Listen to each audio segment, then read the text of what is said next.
Another Friday afternoon, another unbelievably boring meeting. What are you doing after this? Lunch? Cool. Oh, what makes me think you're going somewhere? Do you think I didn't notice the shoes you're wearing? Those are your let me get out of this building as soon as possible shoes.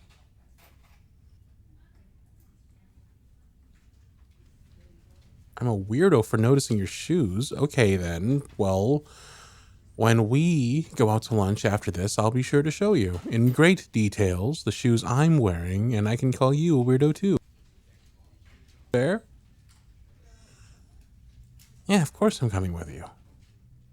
If I have to endure hearing the same tired speech about productivity and efficiency every week when they could just email us the same old PowerPoint presentation 9, then I can at least take solace in getting out of this building for an hour.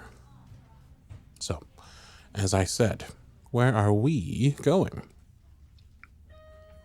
Really? That'll be fun. Well, anywhere I get to be with you is fun.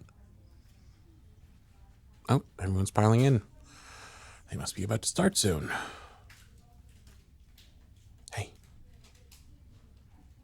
I see you brought your laptop. Open it and get on Skype. I sent you something. Did you get? No?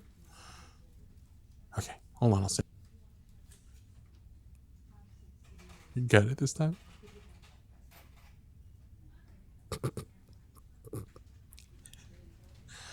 Is that not the philosophy of this entire company summed up in a meme? Shh. Calm down. Oh, great, he's on me. Oh, absolutely. I was just sharing with my work colleague here about that very subject. Productivity means paying attention and asking yourself, how can I be the most productive? Thank you, sir.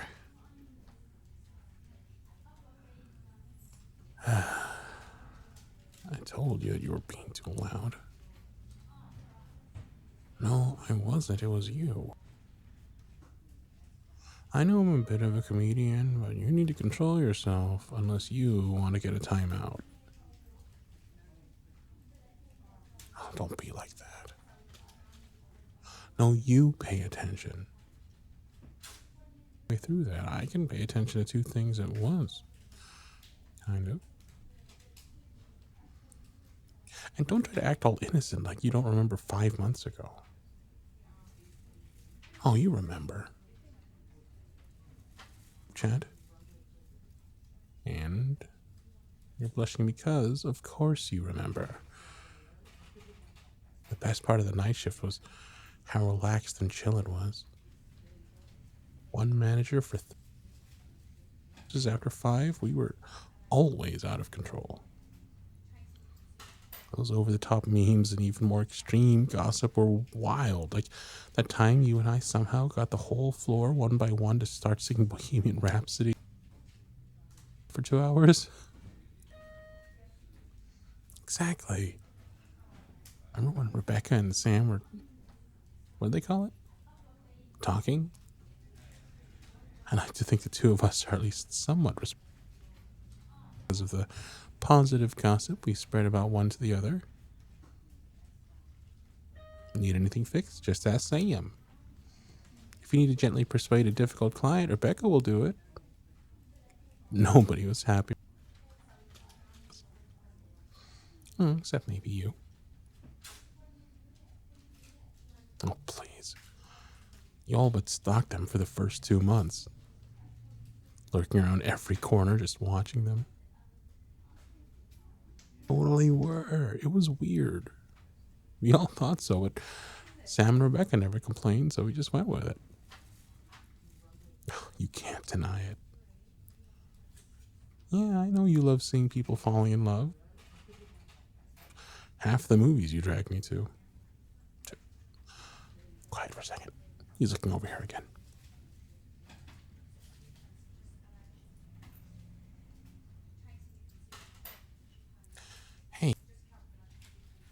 Speaking of matchmaking, I've heard through the grapevine that a few people seem to think we're together. Yeah, like a couple. Well, never mind who said it. That's not important. Making is that people think you would make a cute couple, apparently. No, one of those people isn't me. Why would you say that? What have you heard? You're right. I was the one who brought it up. But just, think about it for a second, though. We've been working together for a while, and we do spend a lot of time together.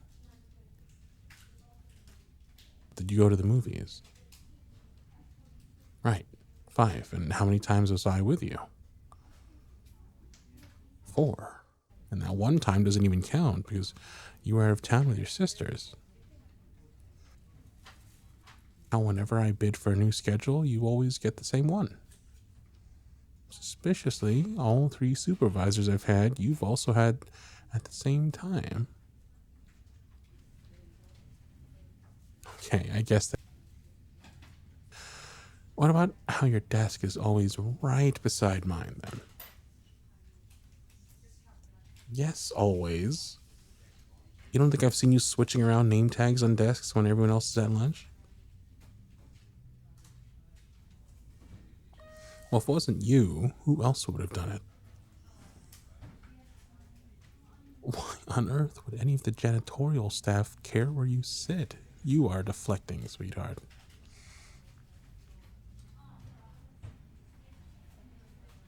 I do call you that all the time, don't I? Well, isn't sweetheart better than what I called you when we first started? But, hey, I can go back to calling you babe. Yeah, that's what I thought. The first day on the production floor was a train wreck. You got paired together by picking even numbers out of a hat. Your desk and a Y-jack headset because of overstaffing and some nonsense. For some reason, my computer login hadn't been created yet or was shared by someone else, so we had to share one. And then there was the first client. That very pompous, over-the-top client that berated you for not addressing him as doctor. Yeah, I know it was embarrassing. I didn't bring it up to upset you. I'm trying to... After he called you every degrading name in the book, you put him on hold and started crying. Do you remember what I did after that?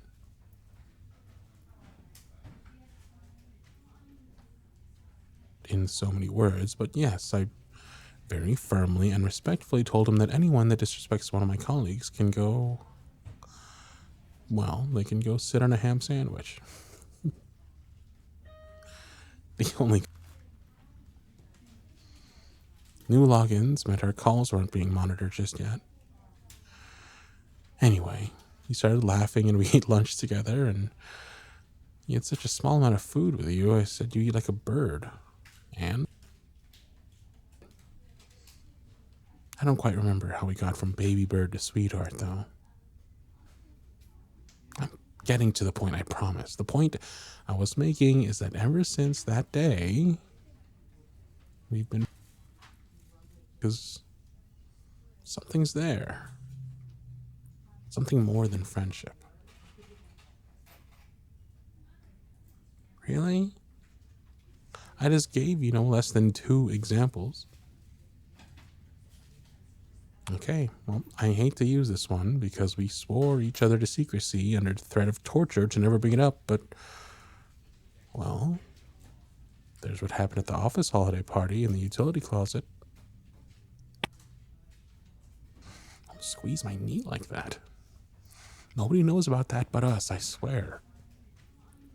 Yes, I swear I've never told anyone. No, sir, we don't need to be separated. We'll... of the meeting, we promise.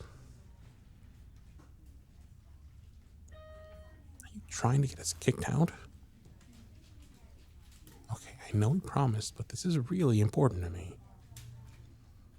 both having a little too much eggnog, but in all honesty, after that night, I was over the moon. I was so ready to tell you how I felt the next day, but I chickened out, and you said, let's just pretend this never happened and never speak of it. You just buried the feelings and kept it moving. Wait, I remember now. That's when I started calling you sweetheart. It was a week or so after the party. We had both been here for about... You got some big award for being the top performer of the month, and I congratulated you and slipped and called you sweetheart instead of baby bird. When you asked why, I just told you it was a nickname upgrade. Stuck because I didn't want you to know it meant something romantic.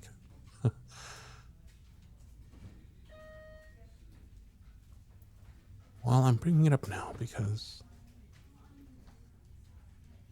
there's this girl in IT that was flirting with me openly while trying to reset my password, and she casually asked if I was seeing anyone, and then before I could take a breath, Sam shows up out of nowhere and loudly declares that you and I are a couple and that you might get jealous. When I pulled Sam aside and asked about it, Sam sincerely apologized and swore up and down that the consensus of the whole office is that we're together. Even when I explained that sweetheart is just a nickname, I was told that nobody would ever believe that. Look, neither... We both pretty much spend every waking hour in this office joking about this job, or at the movies also joking about this job, but honest. Have you at least thought about it?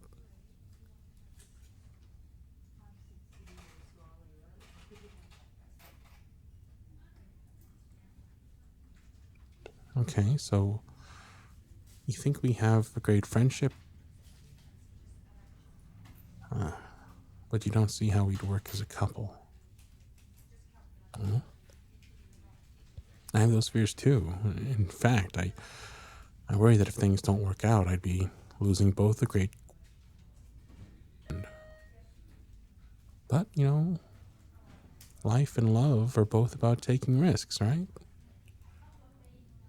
Well then, I'm going to be brave and admit to you that, yes,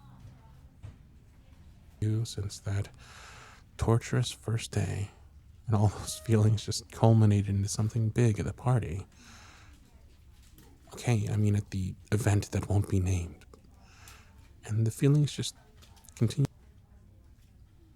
When I try to dismiss them or push them away, as soon as I see you again, the feelings come back in spades. We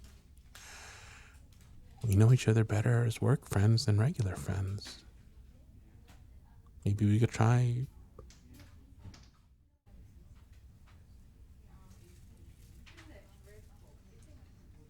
What do I mean? I mean that after this seemingly never-ending meeting is over and we go to lunch, we spend the whole hour not talking about work. That way we learn about each other on a deeper level. And we're mature adults, so we should communicate if we have any problems and not let them get in the... So, are you willing to give this romance thing a try? Okay then, it's settled. Can I still send you funny work memes and make you embarrass yourself in these meetings? I can. Oh, as long as I take the heat for the interruption. I see how it is. The most entertained I think I've ever been in one of these productivity meetings. So, when we get back from lunch, just be prepared to come back to a bunch of missed messages from me, okay? If the corporate overlords really cared what we post to each other in the Skype chat, the... what was our late night chat called again? The Too Bored to Live crew? That's right. Then every member of the Too Bored have been reprimanded or fired ages ago. I figure as long as we're not posting customer proprietary information, I'm sure they don't care. Looks like this meeting is finally wrapped. You hungry? Because I'm starving. What's the game plan then? Sure, we go clock out together and then I'll just meet you at your car. Just a reminder, which one is yours again? Just wanted to make sure. Remember, the second we get in that car, no work-related talk until we get back here. Deal? All right, sweetheart. Oh, I mean, beautiful. I'll see you outside.